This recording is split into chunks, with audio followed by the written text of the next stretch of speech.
Selamat datang ke Villa Nadim, sebuah rumah moden yang direka bentuk berkonsep Sustainable Development Goals iaitu SDG, juga merupakan tema mesra alam dan kalis bencana. Sistem kawalan automatik dipasang untuk mengawalkan sumber tenaga dengan cekap dan lebih efisien. Ia mudah digunakan oleh warga emas dan OKU. Ini adalah pelupusan bawah tanah lestari dan untuk digunakan sistem pengurusan lain seperti kita semula, kompos dan pembakaran terkawal. Ia dapat mengurangkan pencemaran pengurusan sisa yang mampan. Kuasa elektrik yang dijanakan sepenuhnya oleh tenaga boleh baharu daripada sumber matahari, iaitu dengan meletakkan panel solar. Bekalan sumber tenaga air pula diperoleh daripada sistem penuaian hujan. Perigi untuk kegunaan seharian seperti tandas, mandi, masakan, tanaman dan ternakan di sekitar rumah ini. Flora dan fauna. Ia bagi meningkatkan kesedaran untuk memelihara dan memulihkan rakan ekosistem darat. Selain dapat membekalkan oksigen segar dan pengkomposan sisa makanan dan sisa bahan organik, ia dapat menghasilkan baja dan dapat memberi manfaat kepada alam sekitar. Tanaman ini juga selain sebagai sumber makanan, ia juga diinfakkan kepada rumah kebajikan.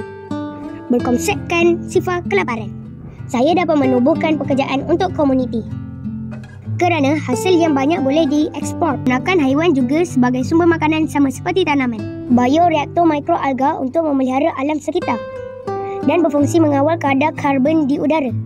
Juga dapat menghasilkan oksigen 50 kali lebih banyak daripada pokok biasa. Perparitan yang saya buat di keliling rumah sebagai laluan air keluar untuk mengelakkan banjir. Kolam ini melatih saya untuk berenang dan galakkan gaya hidup sihat. Rumah ini dibina menggunakan konkrit dan obsidian sebagai bahan anti letupan dan anti kebakaran. Tingkap pula saya gunakan glass pane sebagai anti serangan daripada mold.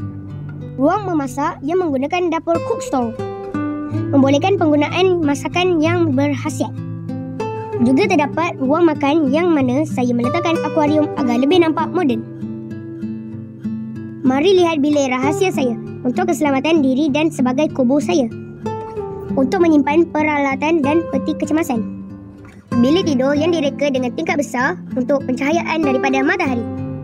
Dan katil yang digunakan adalah dari bahan lestari. Terdapat juga bathtub, shower dan sinki untuk kemudahan penggunaan sebagai rumah moden. Ruang membaca yang dikenali sebagai mini perpustakaan. Di bilik utama mempunyai tempat belajar yang lebih moden dan mudah diakses.